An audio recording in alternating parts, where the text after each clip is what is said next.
The endless flat horizon of the Kalahari is broken in eastern Botswana by a range of rocky hills. A pair of black eagles soars near the largest range of hills, known as Swapang. Their aerobatics declare their attraction and bond to each other. These are the most accomplished aviators in the eagle world.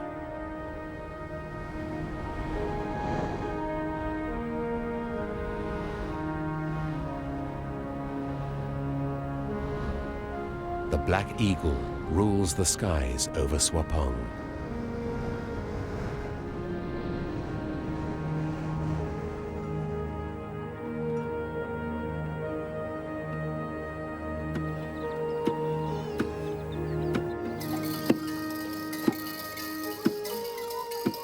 Eagles still soar over Botswana villages, where life continues in the rural tradition.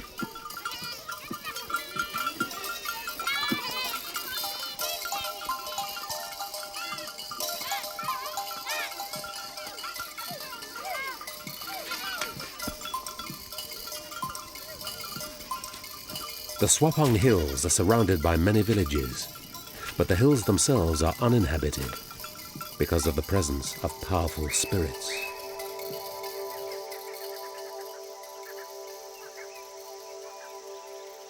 Gorges cutting deep into the hills are believed to be home to the spirits of the ancestors of the Botswana people, the Badimo. The Badimo live at the head of each gorge. The villagers are afraid of the spirits and leave the sacred gorges untouched. So the black eagle lives and breeds in an undisturbed sanctuary.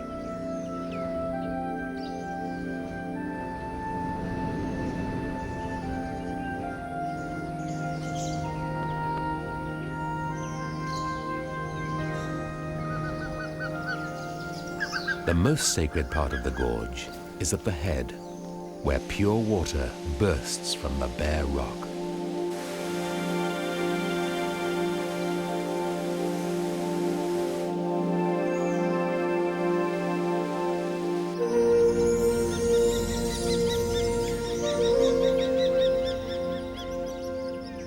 The sacred hills of Swapang lie to the east of Botswana. The surrounding flat lands suddenly give way to sheer cliffs, hundreds of feet high.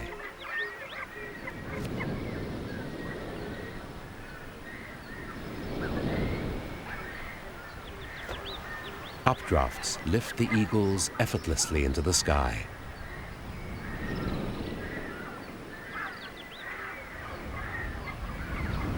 The black eagle is a large and powerful predator. The cliff's other residents are rightfully wary of it. But for the moment, the eagle doesn't have hunting on its mind.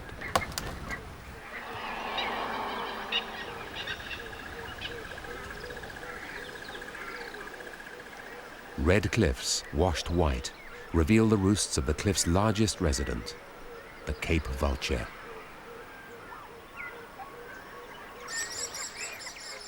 Smaller and more inaccessible ledges provide nest sites for hundreds of other birds, like swifts and starlings, and offer a degree of protection from predators, but not from the artful gymnogene, the sneak thief of the cliff face. The gymnogene reaches the parts other predators cannot reach.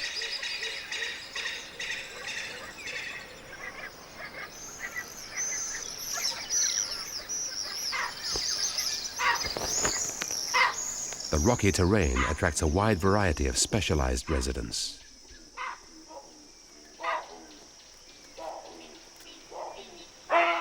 Chacma baboons are fantastic rock climbers. They keep an eye on their territory from lookout posts where they bask in the morning sun.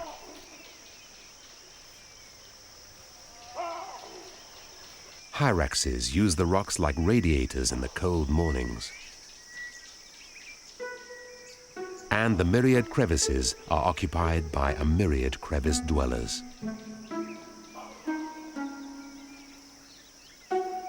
This long-nosed insect eater is an elephant shrew. Although it's only a few inches long, it is fast and agile and colonizes all the rocky areas. Crevice and cliff are home to a range of wildlife unlike any other in Botswana. A couple of hours of morning sun warms the cliffs enough to raise thermals for the vultures to soar on.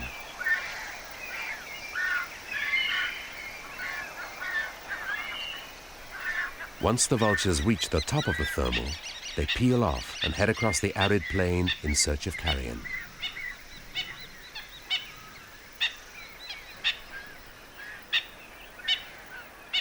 Eight-foot wings carry them with grace and speed.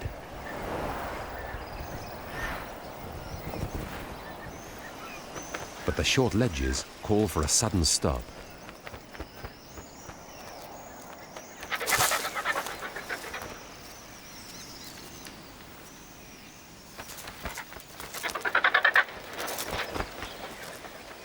"150 pairs of vultures roost in the hills, and competition for the best ledges is fierce. For a short while, their numbers will be growing. They're about to raise their young, and all efforts are concentrated on mating and nest building.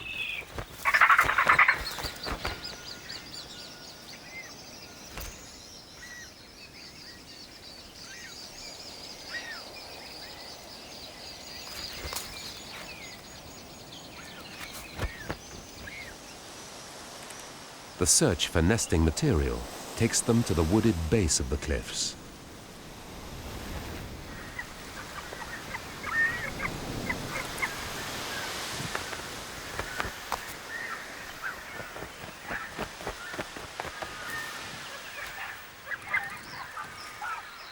Here, they deliberate over the perfect stick, usually the one in another vulture's beak.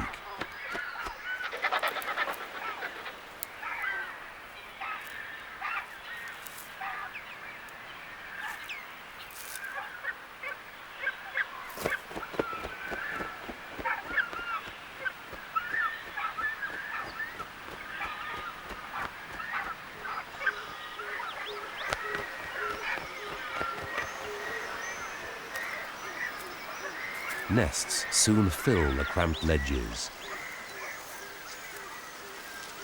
Nest refinement is an ongoing activity, and extra material can always be found nearby.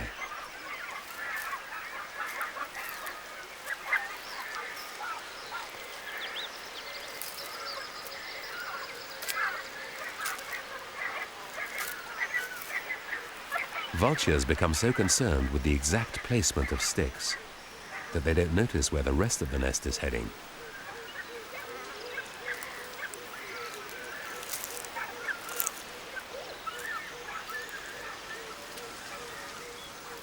Although Cape vultures are highly sociable birds, competition is intense at this time of year, and they must guard their nest sites fiercely.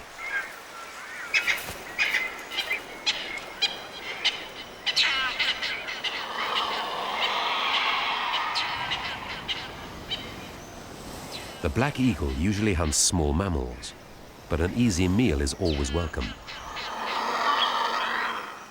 They regularly survey the vulture's cliffs for unprotected eggs and nestlings.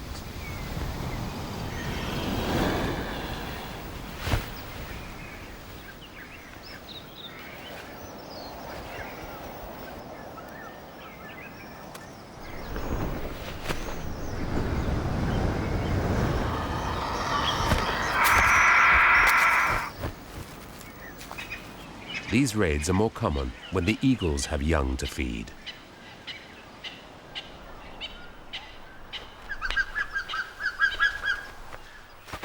A pair of eagles will alternate between 2 or 3 nest sites over the years. This nest is built in a hillside baobab tree. As usual, 2 eggs were laid and 2 hatched, but the older chick has done away with the younger. Both parents feed and hunt for it during the 14 weeks it stays in the nest. The chick's appetite will keep them busy for most of each day.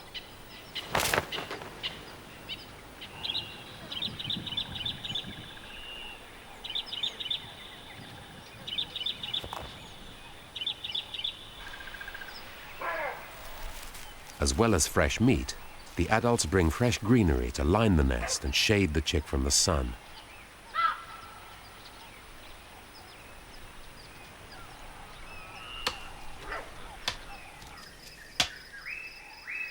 The eagles are not the only ones searching for greenery on the hills. A medicine man collects ingredients for traditional medicines.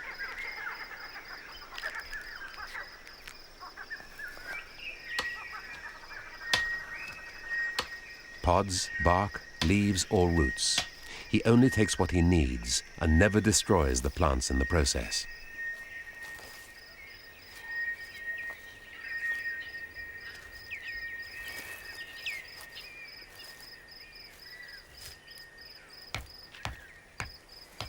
The unique environment found within the hills offers water and shelter to plants that grow nowhere else in Botswana.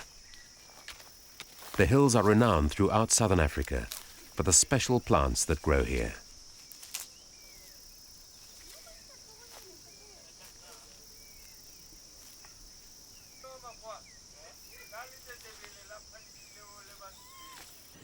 Many fruiting trees grow on the hillsides, and the fruit is an important part of the local diet.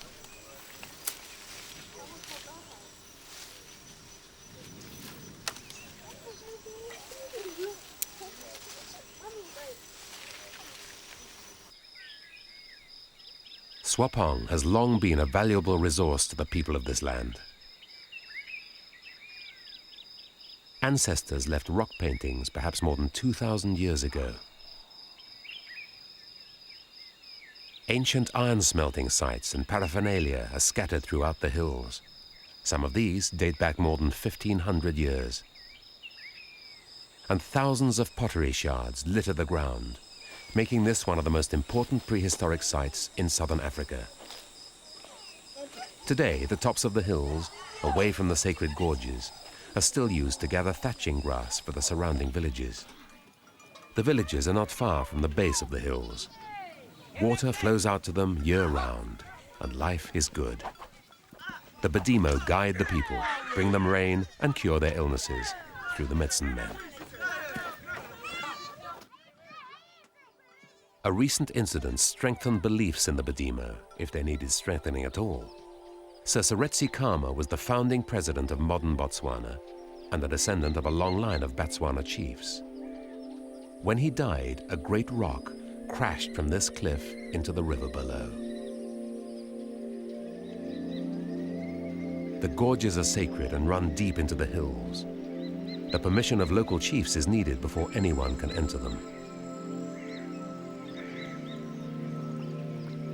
A few miles away is the arid Kalahari, but here trickling water produces lush and delicate greenery. The pools at the head of the gorges are especially sacred.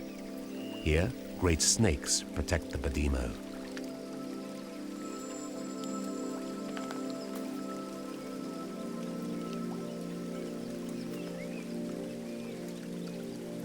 Green gorges are the home to much of the unexpected wildlife of Swapang.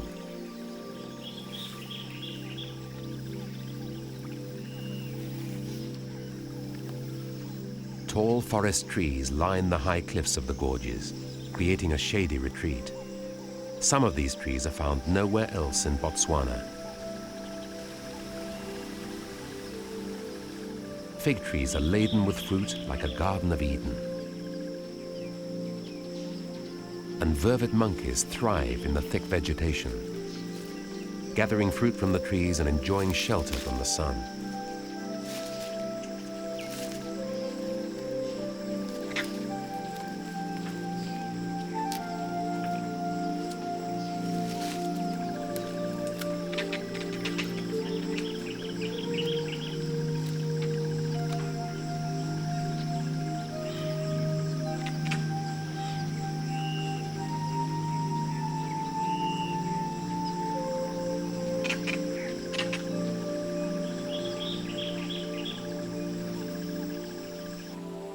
Water also emerges from rocks outside the gorges.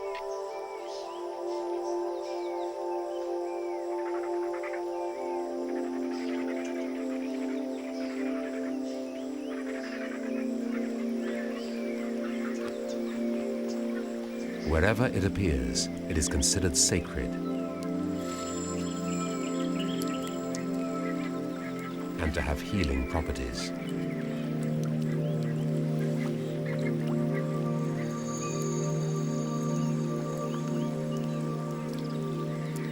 And in a desert, water is simply the source of all life.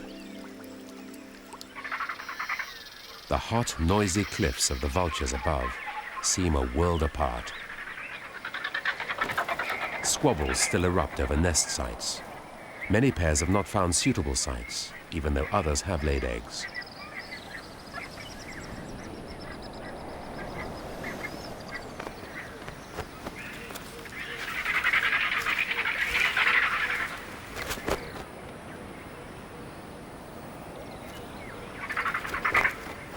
Where the eggs have hatched, the adults are busy tending the young.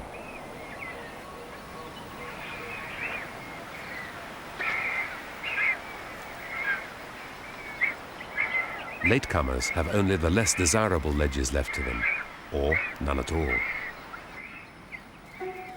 Nests are packed onto and into every nook and cranny, and they provide excellent cover for the insects this shrew is after. The elephant shrew gets its name from its long, flexible nose.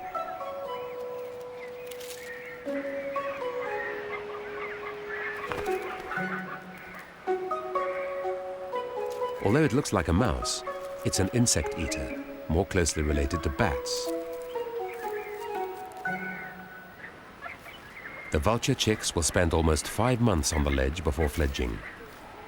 At this age, they're seldom left alone for long, as they're vulnerable to airborne attack.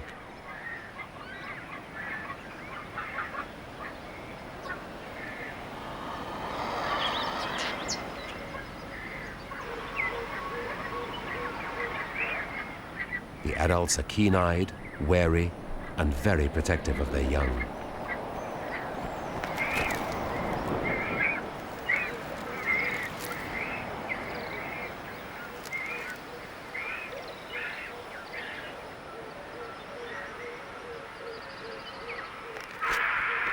They can growl at the eagles, but they can't outmaneuver them.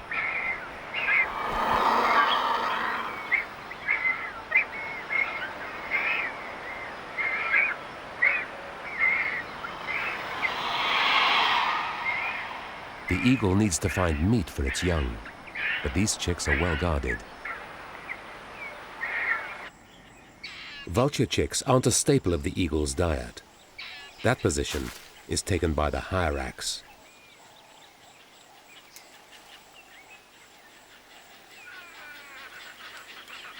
These curious-looking primitive mammals are unlikely relatives of the elephant.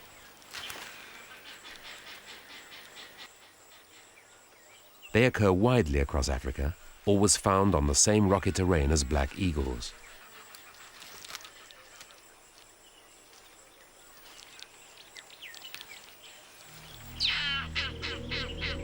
And it's here that the eagles, often hunting as a pair, like to surprise them. They build up speed on the far side of the hill, then swoop over the crest to surprise whatever lies in their path. But their plans are foiled by a francolin, so the pair separates.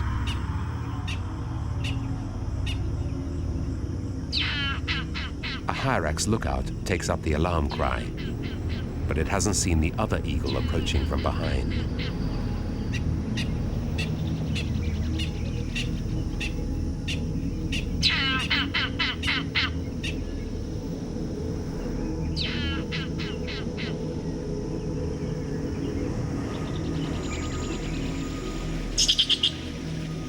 Once warm, hyraxes can run fast, and they scatter over the rocks looking for cover between the boulders.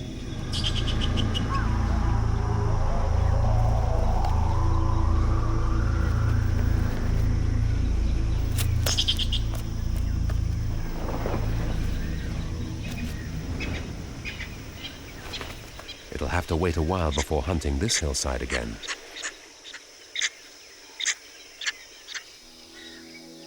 Swapang is home to wildlife great and small. A beautiful gallery of rust-colored rocks provides canvases for abstract patterns of lichens.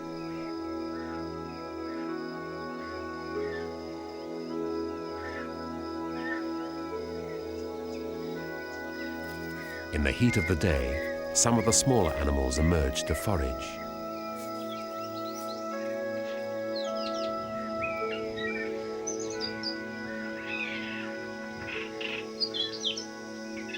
Mocking chats are on the hunt for insects. Flat lizards lie in wait for a meal. It's all a matter of scale and scales. A fallen boulder becomes a great cliff for an armor-plated rock climber.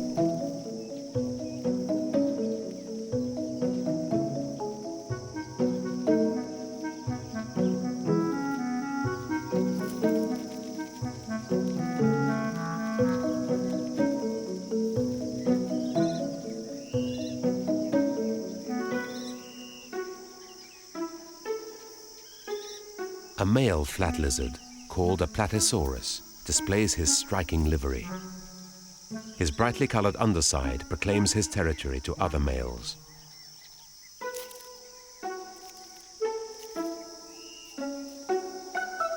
Always on the lookout for a juicy meal, the shrew scouts the insect-filled crevices. But it needs to be careful. Many other animals would consider the shrew a tasty meal. These are the coils of the venomous puff adder, and its main prey is small, warm-blooded mammals. It can sense body heat in special pits on its head, so it can track the shrew without actually seeing it. The fascinated flat lizards become animated by the puff adder's progress. They jolt and jar as the adder flows in liquid locomotion.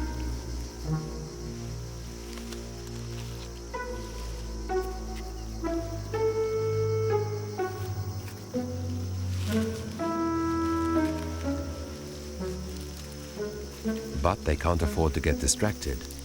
Small reptiles are the favored prey of many of the hawks, eagles, and falcons that live in Swapang. In fact, Swapang is a bird of prey paradise. Rock kestrels are particularly partial to small lizards.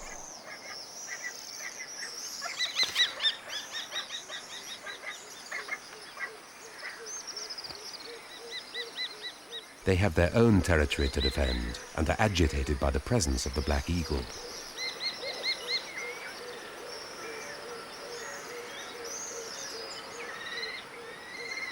When eagles get too close, the feisty kestrels think nothing of going on the attack.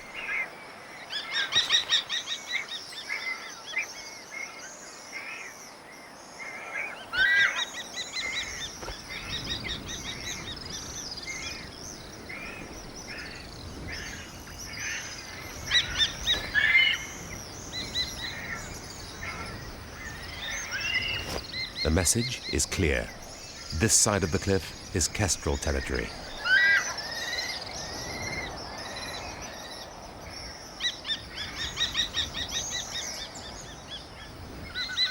The harried eagle moves on. It must still find food for its young.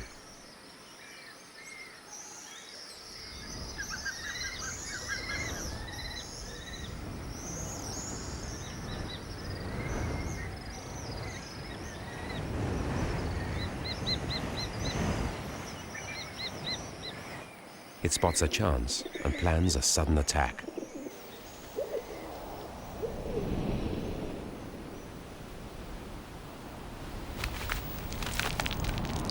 Storming through the skies, it strikes with ease. The rock pigeon was cornered and didn't stand a chance.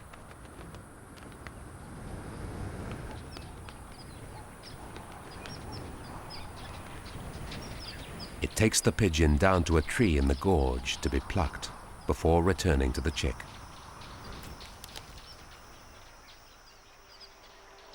The bottoms of the gorges stay green year-round, thanks to the constant supply of water percolating through the rocks. Most of the wildlife in the hills is linked to this miraculous resource. Clouds rising above the range drop rain on the hilltops, which soaks down through the soft rock. When it reaches harder rock, it bursts from the cliffs. Water is the sacred heart of Swapang, and Swapang is a rare oasis in the arid Kalahari.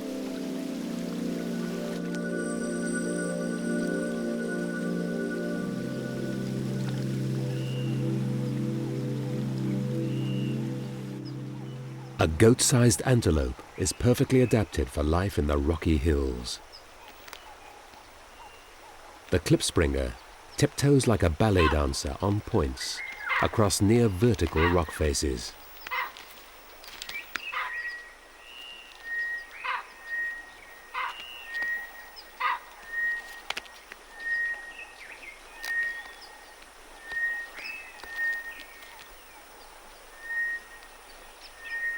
Unusual springy hair gives it a dense coat that protects it from heat, cold, and sharp rocks.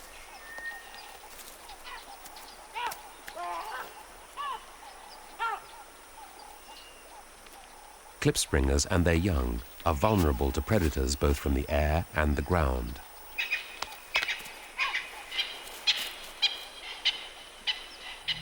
Attack from the black eagle is a very real threat to the lamb.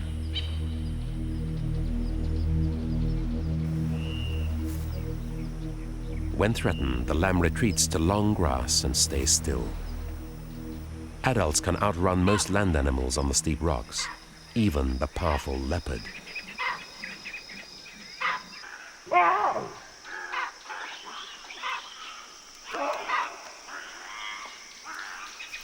Surprisingly, some leopards still live in the thickly wooded gorges, despite the closeness of the Botswana villages.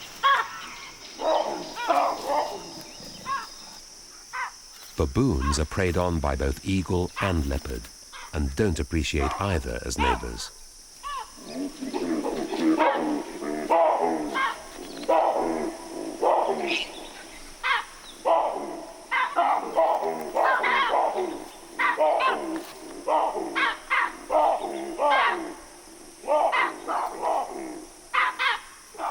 Leopards are shy of humans and hide themselves in the depths of the hills. They're seldom seen. Like the eagles, they are unintentionally protected by the villagers' fear of the spirits. Once the panic has died down, the baboons return to their foraging in the woods and cliffs.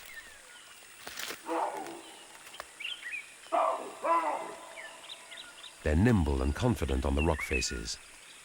The rocks are refuges for numerous small animals that the baboons can feed on.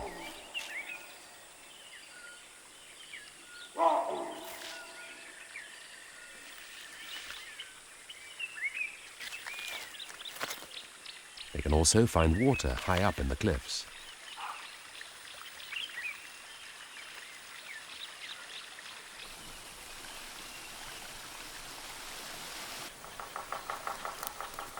The gymnogene uses the cover of the woods to raise its young.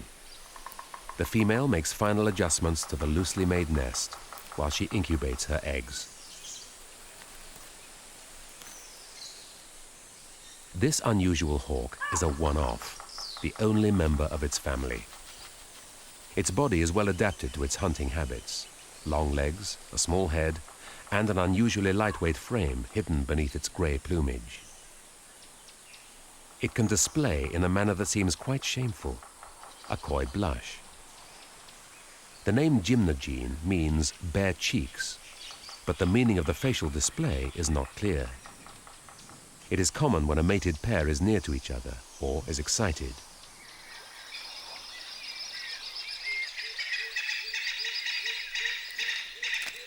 After 2 months, the eagle chick has grown substantially and feathers are breaking through its down. This time, the hyrax hunt was more successful.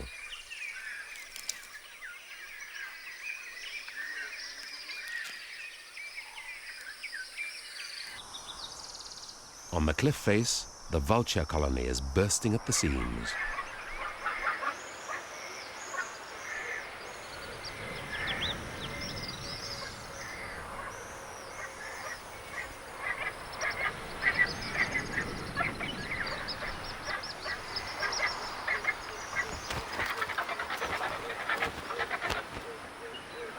Rapidly growing chicks occupy nearly all the ledges. They may be young, but some already have 4-foot wingspans and even bigger appetites.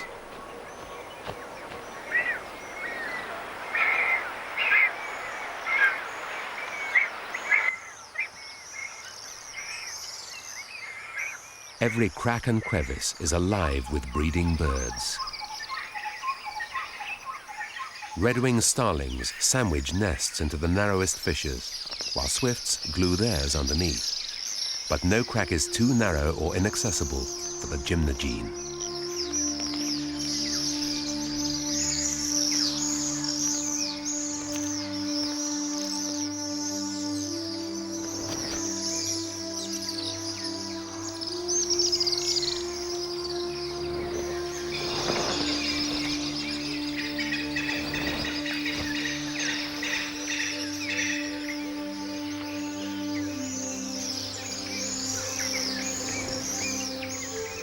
Broad wings enable it to float up and down the cliffs with ease.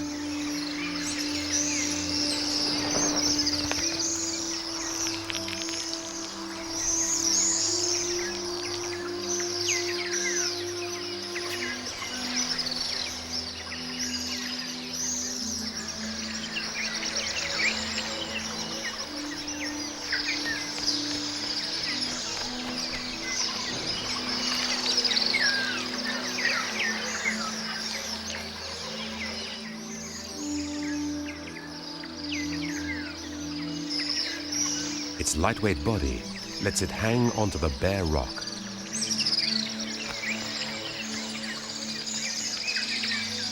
Its small head pries tiny gaps, while its long, flexible legs fish nestlings out of the deepest holes.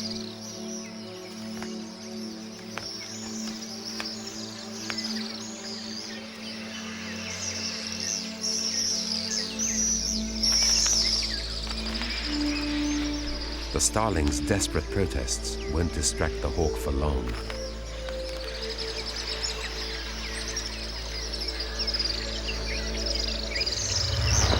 The gymnogene knows the nestlings are here and will be back. It has a chick to feed.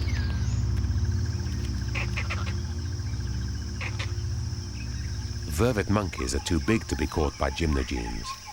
They're still at risk from the much larger eagles. They spend much of their time in the thick cover of the trees.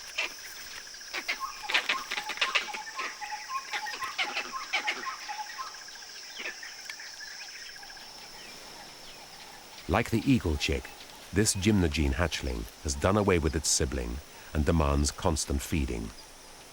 Its parents won't return empty-handed.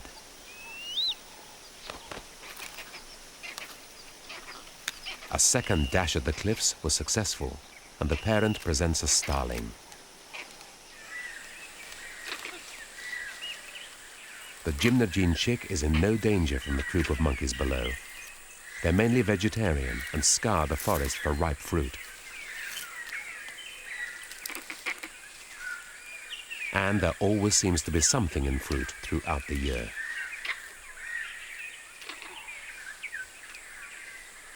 With a harvest as abundant as this, the vervets can afford to be fussy about what they eat. They reject all but the choicest fruit. The Platysaurus is also interested in the fruit, although it doesn't find it easy to eat.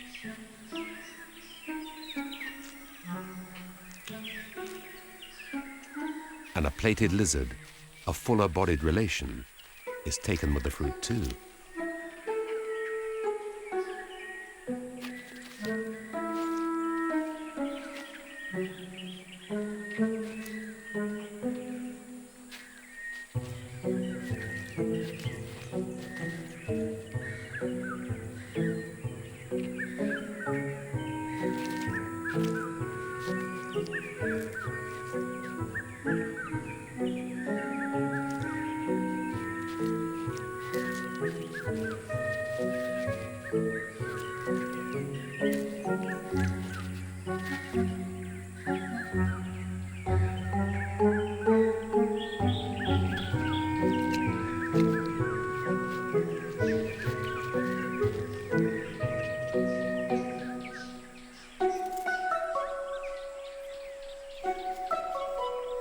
Many of the animals vary their diets to take advantage of these opportunities. The shrew welcomes a free lunch.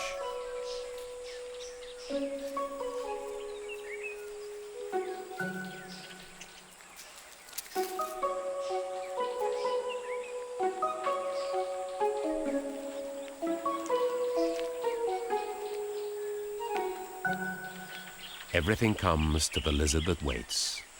A furry army of caterpillars is on maneuvers, and the lizard knows just how to maneuver them to get their poisonous hair off.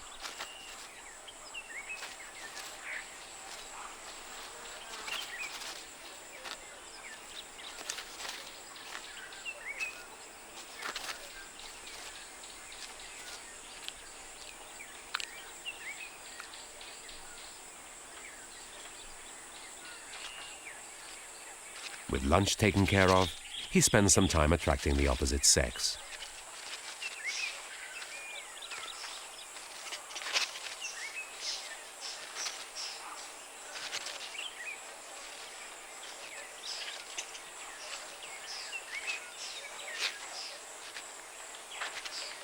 Perhaps he should have taken a longer lunch.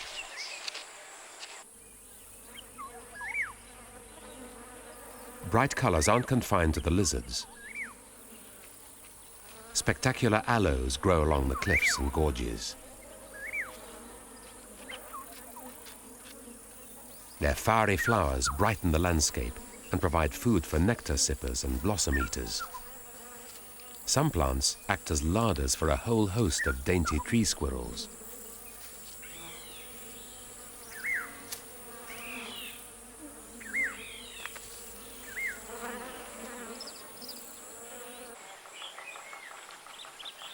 Until the dainty tree squirrel ends up in the larder of the gymnogene.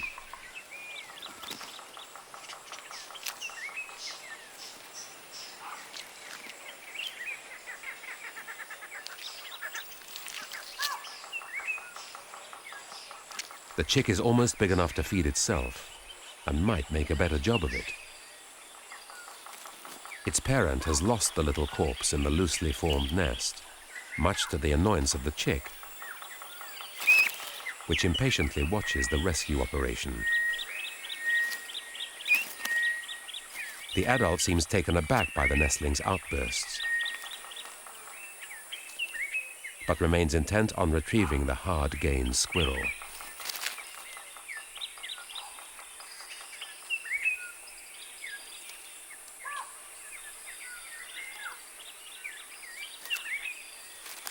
This is where multi-jointed legs come in handy.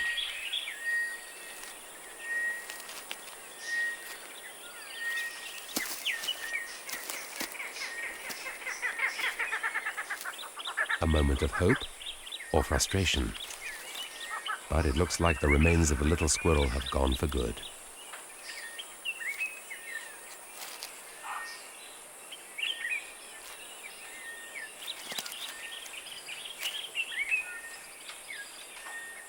Perhaps it's time to make another visit to the cliffside larder.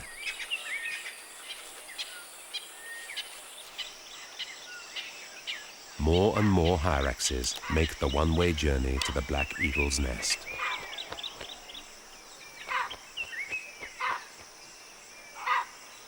At 3.5 months, the youngster is the size of an adult, but looks very different. It won't get its adult plumage for another 4 or 5 years. But in a few more weeks, it will fledge and take to the skies over Swapang.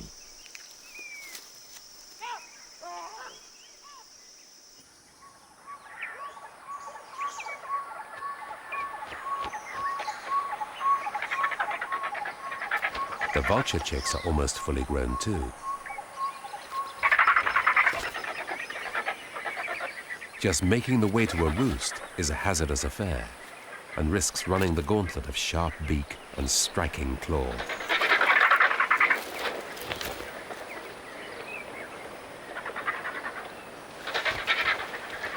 A pair that hasn't bred yet tries to take over a ledge from an almost fully grown chick. Amazingly, the youngster manages to fend them off until its parent saves the day.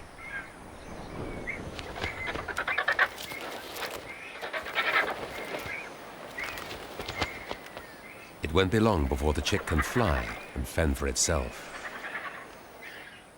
But some chicks will never fly. They're afflicted with osteodystrophy, a bone disease similar to rickets. The environment beyond the hills is changing. Vultures can't always find enough bone chips to keep their young healthy. The eagles will soon discover any weakness, and with this disease, there are no second chances.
There was no way the chick could have survived stranded on the ledge. And now there's one more space in the crowded colony.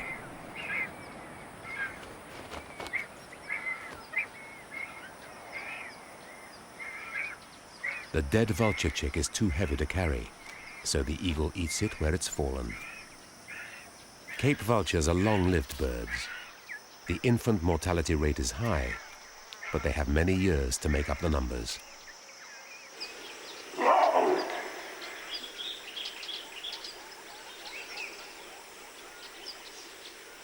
A ruckus has broken out in the baboon troop. An unknown male has just walked into the wrong territory.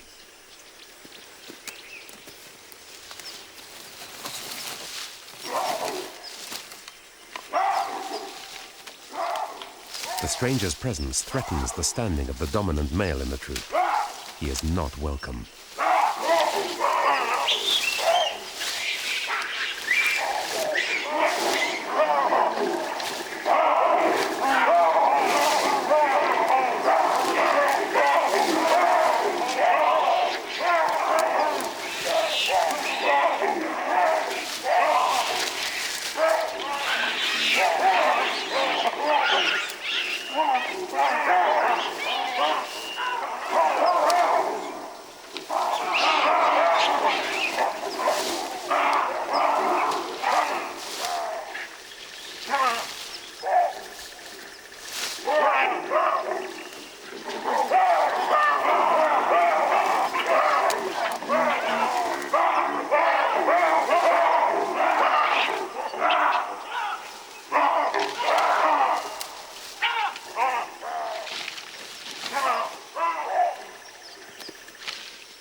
The troop's dominant male stood his ground and drove the intruder off.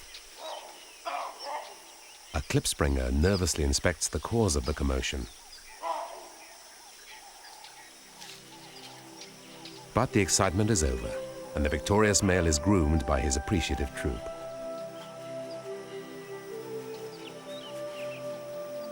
This gentle activity reaffirms their rank and relationships.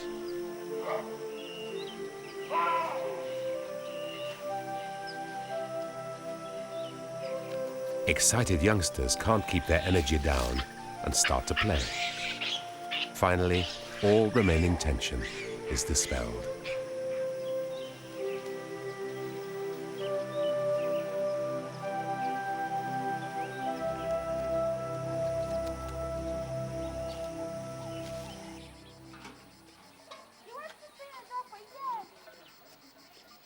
the end of each day finds the villagers in their homes.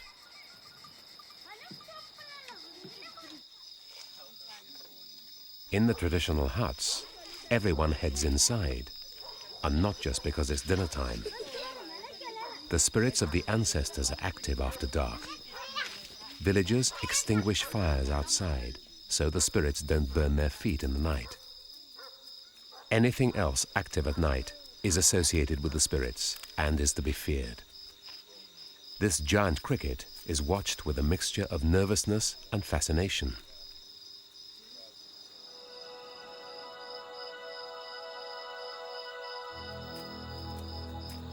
In fact, the villagers fear all nocturnal animals, no matter how large or small.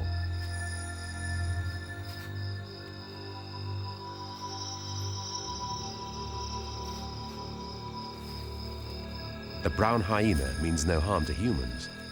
It's just after an easy meal, maybe some bones or a scrap of skin.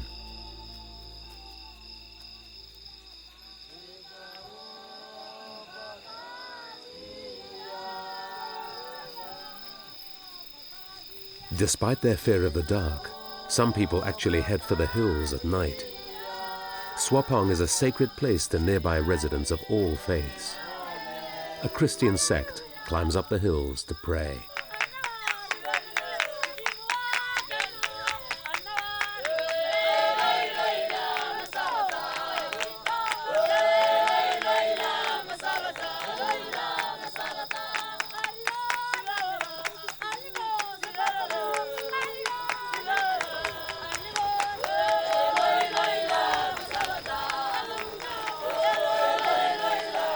The service will last till dawn, and when the morning brings rain, their beliefs will be all the stronger.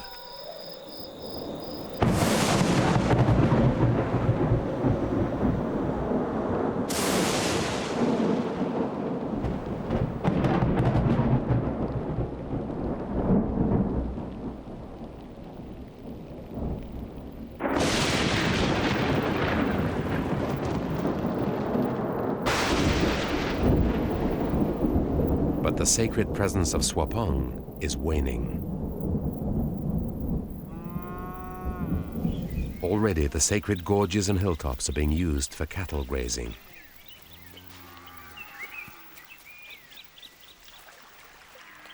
The hills can't support large-scale grazing, and the disturbance in the fragile gorges will drive out indigenous wildlife.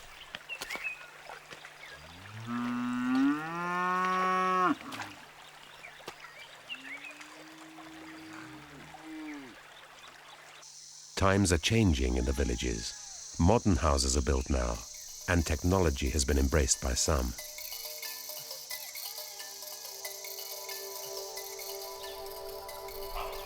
If technology becomes the new religion, then Swapang's spirits may be forgotten.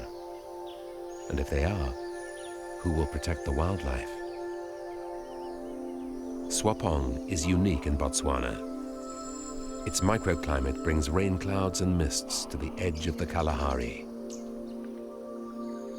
Its inaccessibility, its water, and sacred significance have allowed specialized wildlife to flourish for thousands of years.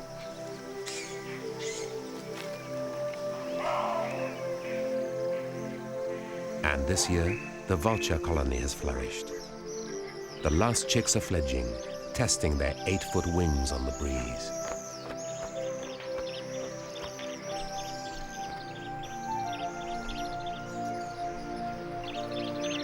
Soon, they will make the leap that will free them from the crowded cliffs and open up the lands beneath them.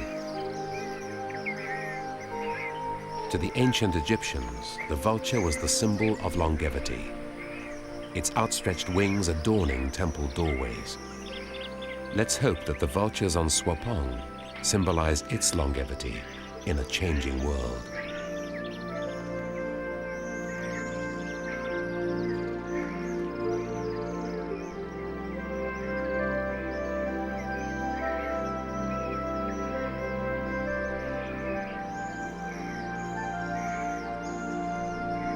And if Swapang does survive, its rulers have an heir to succeed them.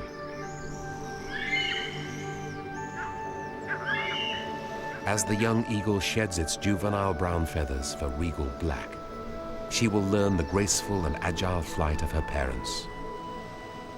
Hopefully, the timeless battle between eagle and vulture will continue, like the timeless battle between technology and tradition.